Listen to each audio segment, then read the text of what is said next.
ٹھیک ہے. جیسے اس کے بعد ایک جو دوسرا جو آرڈر ہوتا ہے, دوسری جو ترتیب ہوتی ہے قرآن پاک کی, اس کو ہم لوگ بولتے ہیں توقیفی آرڈر. توقیفی وہ جیسے ابھی قرآن پاک میں جو موجودہ ارینجمنٹ موجود ہے, پہلے سورۃ فاتحہ ہے, پھر اس کے بعد سورۃ بقرہ ہے,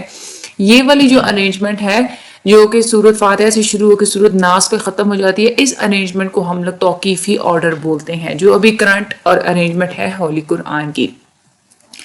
اس کے بعد آگے ہم لوگ بات کرتے ہیں قرآن پاک کی فضیلت کے بارے میں بات کرتے ہیں. نبی کریم قرآن پاک کی جتنی بھی ٹیچنگز ہیں یا اس کو جو سیکھنا, یہ ایک نیک عمل ہے. اس کی جب آپ لوگ ایک حرف پڑھتے ہیں تو اس کے بدلے میں آپ کو ایک نیکی دی جاتی ہے, اور اللہ تعالیٰ ایک نیکی کے بدلے میں آپ کو 10 نیکیاں دیتے ہیں. تو اس طرح سے اگر کہا جائے تو الف لام میم ان 3 حروف میں 30 نیکیاں دی جاتی ہیں. نبی کریم صلی اللہ علیہ وآلہ وسلم نے یہ بھی فرمایا ہے کہ وہ انسان جو کہ بہت ہی احتیاط سے اس کو سمجھتا ہے اور اس کی ریسیٹیشن کرتا ہے, اس کے بارے میں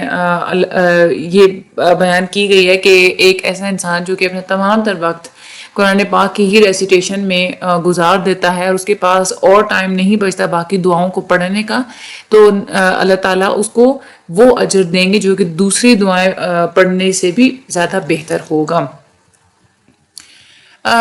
اس کے علاوہ یہاں پہ یہ انوائے یعنی کہ حسد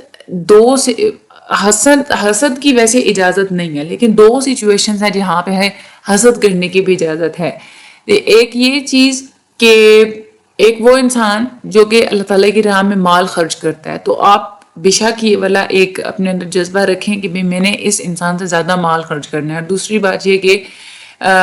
وہ انسان جو کہ قرآن پاک کی ریسیٹیشن بہت اچھی کرتا ہے, اس کو پڑھتا ہے, اس کو سیکھتا ہے یا سکھاتا ہے, تو اس کے ساتھ بھی آپ یہ چیز رکھیں, وہ مقابلہ آپ بے شک رکھیں کہ بھائی میں نے اس سے زیادہ قرآن پاک کو پڑھنا ہے, سیکھنا ہے, میں نے سکھانا ہے. نبی کریم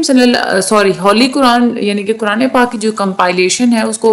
پروفیٹک ایریا یعنی کہ نبی کریم صلی اللہ علیہ وآلہ وسلم کے دور میں اس کو کمپائل کیسے لکھا گیا تھا, لکھا کیسے گیا تھا, کیسے اکٹھا کیا گیا تھا.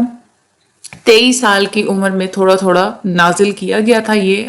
مختلف قسم کی حالات اور ضرورت کے حساب سے. نبی کریم صلی اللہ علیہ وآلہ وسلم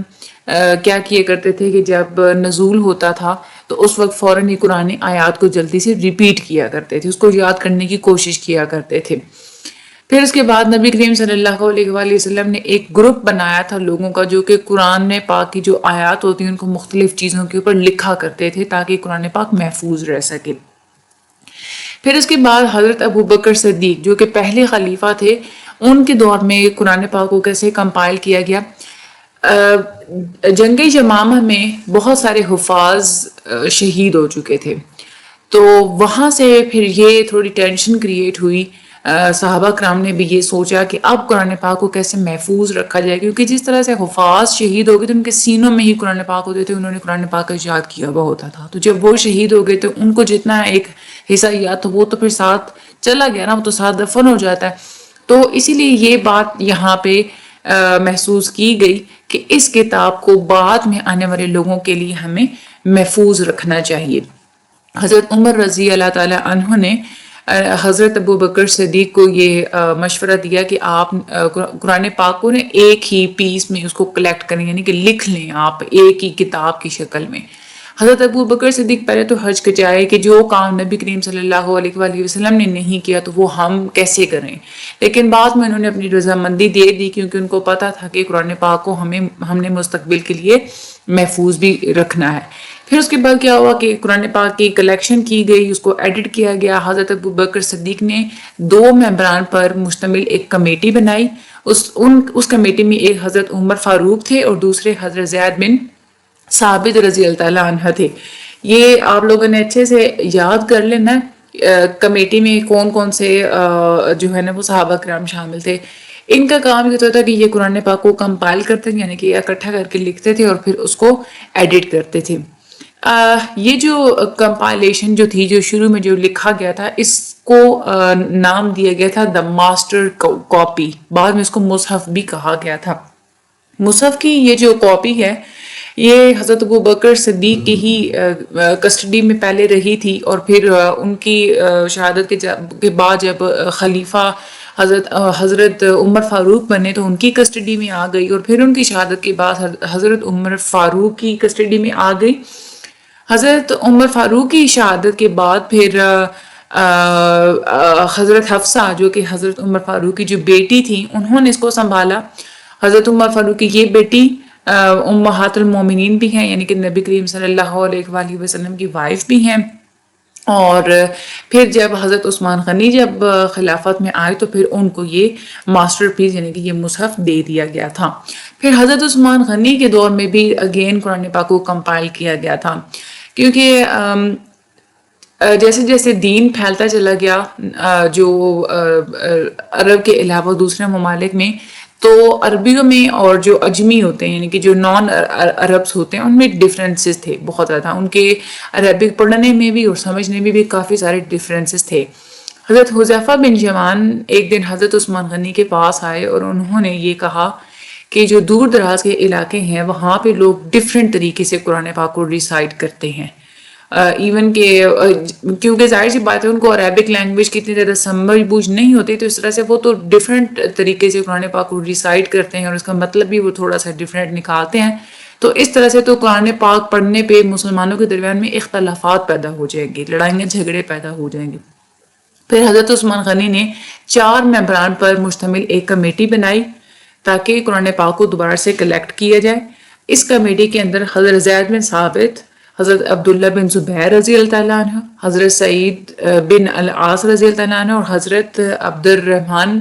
بن حارث بن ہاشم شامل تھے۔ انہوں نے ہولی قرآن کو کمپائل کیا، اور یہ جس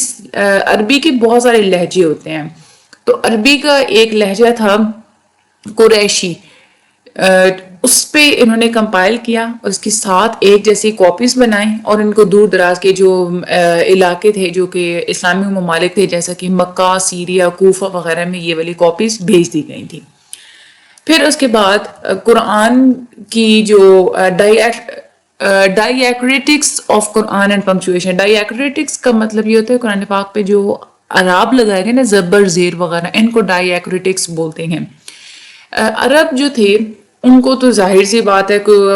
عرب کے بغیر بھی وہ ساری عربک پڑھ لیتے ہیں، کیونکہ وہ اتنے زیادہ پروفیشنٹ ہوتے ہیں، ان کو تو عرب کی ضرورت ہی نہیں ہوتی قرآن پاک پڑھتے ہوئے۔ لیکن جب اجمیوں تک قرآن پاک آیا تو تب عرب لگانے کی ضرورت محسوس ہوئی تاکہ قرآن پاک کو غلط طریقے سے کوئی نہ پڑھے۔ یہ والی جو رسپانسبلٹی تھی عرب لگانے کی، یہ دی گئی تھی ابو اسد الدولی کو۔ یہ کافی ایکسپرٹ تھے لٹریچر کے معاملے میں اور آرٹ کے معاملے میں۔ امیہ جو دور امیہ تھا، امید پیریڈ، اس میں انہوں نے یہ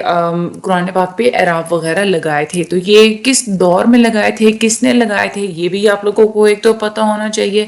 آپ کے ایم سی کیوز کے حساب سے بہت امپورٹنٹ ہے۔ جو کمیٹی حضرت عثمان غنی نے بنائی وہ کتنے ممبران پر مشتمل تھی، اس میں کون کون شامل تھا، کتنی کاپیز بنائی گئی، کس اسلامک سٹیز میں بھیجا گیا قرآن پاک، کس ڈائلیکٹ پہ بنایا گیا، یہ سارے کے سارے ایم سی کیوز بہت زیادہ امپورٹنٹ ہیں۔ خیر اوورآل اگر دیکھا جائے، میں نے یہ جتنا کچھ بھی ہائی لائٹ کیا ہوا ہے اس کو آپ ایک دفعہ ریڈ کر لیجئے گا، اور جو پوائنٹس آپ کو لگتا ہے کہ آپ کے مائنڈ میں ایک دفعہ ریڈ کرنے سے نہیں بیٹھتے تو وہ آپ دوبارہ سے اگین ان کو آپ کسی اور کلر میں ہائی لائٹ کر لیا کریں، اور جب آپ کے پیپرز وغیرہ ہوتے ہیں تو ان پوائنٹس کو اچھے طریقے سے آپ یاد کر لیا کریں۔ یہ تھا ہمارا آج کا لیکچر۔ ویسے آج کا لیکچر چھوٹا سا تھا، باقی مجھے اپنی دعا میں یاد رکھیے گا، چینل کو سبسکرائب کرنا مت بھولیے گا، ویڈیو آگے شیئر لازمی کیجیے گا، and thank you so much and اللہ حافظ۔